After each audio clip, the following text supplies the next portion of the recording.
2024 లేదా 25లో డిగ్రీ లేదా బీటెక్ చదివారా? సాఫ్ట్‌వేర్ జాబ్ కోసం ఎదురు చూస్తున్నారా? అయితే కోడ్ జ్ఞాన్ 100 డేస్ కోర్సులో చేరండి. జాబ్ సాధించండి. మనీ మంత్ర 737 మనీ మంత్ర వీడియో ఇది. ప్రీవియస్ వీడియోలో పంచభూతాలకు గనక మనం కృతజ్ఞతా భావంతో ఉంటే మనకి ఏ విధంగా కలిసొస్తుంది అనేటువంటి విషయాన్ని మనం మాట్లాడుకోవడం జరిగింది.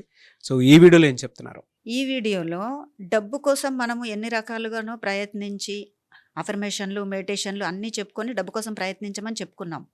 ప్రయత్నిస్తున్నాం. ఎక్కువగా దాని గురించి డబ్బు గురించి ఆలోచిస్తున్నప్పుడు నేను చెప్పిన విధంగా అనుకున్నది అనుకున్నట్టుగా 100% దాని మీద మీరు ఫోకస్ పెట్టి చేస్తున్నప్పుడు ఒకటేం జరుగుతుందంటే విశ్వం ఒక టెస్ట్ లాగా ఒక టెస్ట్ చేస్తుంది మనకి.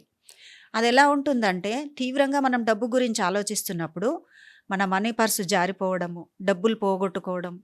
అదేంటి అమ్మ ఇలా చెప్పేస్తున్నారు అట్లా కాదు. అలా జరుగుతూ ఉంటుంది. అది మన హెల్త్ గురించి ఆలోచిస్తున్నాం అనుకోండి. తీవ్రంగా నేను ఆరోగ్యంగానే ఉండాలి. నేను సంపూర్ణ ఆరోగ్యంగా ఉన్నాను.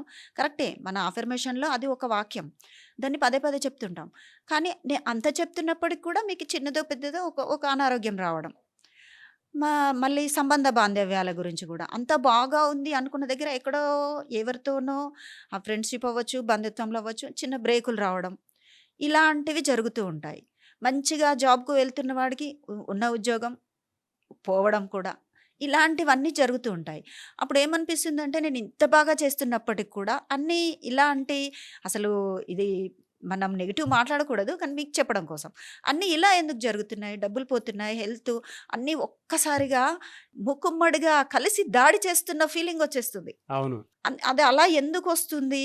నేను ఇంత చేస్తున్నాను, నేను బాగానే చేస్తున్నాను, అయినప్పటికీ ఇలా జరుగుతుంది ఎందుకు అని మన మైండ్, మన ఆలోచన ఏం చేస్తుందంటే అప్పటికే మనము డబ్బు కోసము పరిస్థితుల్లో ఆలోచిస్తూ ఉన్న మనకు అది వీక్‌గా అనిపిస్తుంది. మన మైండ్ వీక్ అయిపోతుంటుంది. జారిపోతూ ఉంటుంది. అంటే ఇంకా ఏం చేసినా ఏం లాభంలే, వదిలేద్దామా అన్న స్థితికి మిమ్మల్ని తెచ్చిపెడుతుంది. అది మీరు బాగా గుర్తుపెట్టుకోండి. అది విశ్వం యొక్క మీకు పెడుతున్న పరీక్ష మాత్రమే. ఎట్టి పరిస్థితుల్లో ఇది నిజం అనుకోని దానికి మీరు డౌన్ అవ్వకూడదు. ఒక చిన్న డౌట్ కూడా పెట్టుకోకుండా ఉండాలి. పెట్టుకోకూడదు. ఎంతవరకు ఓకే. నవ్వుకోండి. ఓకే. నేను ఇన్ని రోజులు లేనిది ఇప్పుడు మంచి ఫోకస్‌గా నేను డబ్బు కోసము, హెల్త్ కోసము, బాంధవ్యాల కోసము, జాబ్ కోసము, ఇంటర్వ్యూ కోసం నేను ఇంత బాగా బలంగా సరి అయిన పద్ధతిలో వెళ్తున్నప్పుడే నాకెందుకిలా జరుగుతుంది? నాకే ఎందుకిలా జరుగుతుంది? అన్న ఈ ఈ మార్గంలో ఉన్నప్పుడు ఆల్రెడీ మీరు సబ్జెక్ట్‌లో ఉన్నారు కాబట్టి ఏమాత్రం మీరు అధైర్యపడవద్దు. వీక్‌గా ఉండకూడదు. నాకేమైపోతుందో అని భయం అస్సలు అక్కర్లేదు. మంచిగా నవ్వుకోండి. ఒక చిన్న నవ్వు నవ్వుకోండి. ఓకే. నువ్వు నాకు చేస్తున్న టెస్టులా ఇవి. ఓకే. నేను నెగ్గి చూపిస్తాను. ఛాలెంజ్‌గా తీసుకోండి. ఓడిపోవాల్సిన అవసరం లేదు. భయపడాల్సిన అవసరం లేదు. కొంచెం, కొంచెం అలా వెళ్తూ ఉండండి. కొద్ది రోజులు. ఒక 3 రోజులు, 4 రోజులు, వారం రోజులు ఓపికగా ఎదురు చూస్తూ ఉండండి. ఇదంతా కేవలం విశ్వం మనకు పెడుతున్న ఒక పరీక్ష మాత్రమే. ఆ టెస్టులు ఎలా ఉంటాయంటే 4 రకాల టెస్టులు ఉంటాయి. ఓకే. ఒకటి ఆరోగ్యానికి సంబంధించి ఇది ఇంతవరకు నేను హెల్త్‌కు ఇలా చేస్తే ఎలా ఉంటుంది? ఇతను ఎంతవరకు నెగ్గుకు రాగలడు హెల్త్ మీద?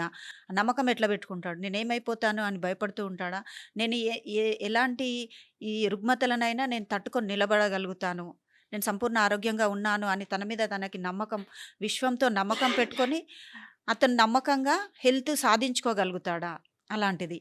రెండవదేంటంటే బయట నుంచి ఎవరైనా మనం ఏమీ అనుకోకపోయినా ఆటోమేటిక్‌గా బయట ఆళ్ళు ఫ్రెండ్స్ అవ్వచ్చు, బంధువులు అవ్వచ్చు, బయట వాళ్ళు ఇంకా పక్కింటి వాళ్ళు, ఇరుగింటి పొరుగు ఎవరైనా వచ్చి ఆటోమేటిక్‌గా మీకు ప్రమేయం లేకుండానే మీ దగ్గరకొచ్చేసి మీతో గొడవలు పడిపోతూ ఉండొచ్చు. బా!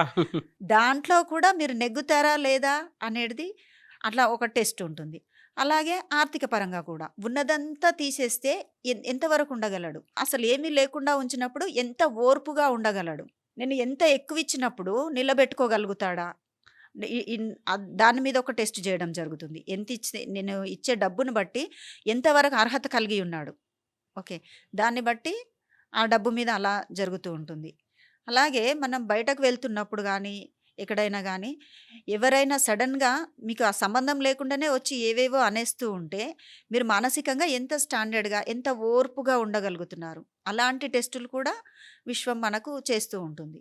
వీటన్నింటిని తట్టుకొని మీరు నిలబడగలుగుతున్నారు అంటే, ఇంక మీరు నెగ్గినట్లే. మీ టెస్టుల్లో పాస్ అయిపోయినట్లే. అట్లా కొద్ది రోజులు ఓపికగా చూస్తూ ఉండండి. అన్నీ తారుమారైపోతాయి. ఇప్పుడు మీరేవైతే అనుభవిస్తూ ఉన్నారో వాటన్నింటిని అపోజిట్ అయిపోయి మీకు కావాల్సినయి అవన్నీ తలక్రిందులుగా మారిపోయి వాటికి అపోజిట్‌గా మీరు కోరుకున్నవన్నీ మీరు చేరుకోగలుగుతారు. వాటిని సృష్టించుకోగలుగుతారు. ఈ 4 విషయాలు మనం ఎదుర్కొంటున్నప్పుడు మన ఎనర్జీ లెవెల్స్, కాన్ఫిడెన్స్ లెవెల్స్ ఎలా ఉన్నదనేది విశ్వం టెస్ట్ చేసేస్తుంది. అయితే మనం చేస్తున్న పనేంటి? ఈ 4గింటిలో గూడా పాజిటివ్ ఉద్దేశంతో, పాజిటివ్ ఆలోచనలతో వాటిని అధిగమించి ముందుకు వెళ్ళినట్లయితే ఆ విషయాన్ని మన సబ్‌కాన్షియస్ మైండ్ తనలో ఫీడ్ చేసుకొని ఓకే. అలా మన సబ్‌కాన్షియస్ స్వీకరించి మనకు కావాల్సిన దాన్ని అలా విశ్వానికి అందజేసి మనకు కావాల్సినవి మనకు అందిస్తుంది.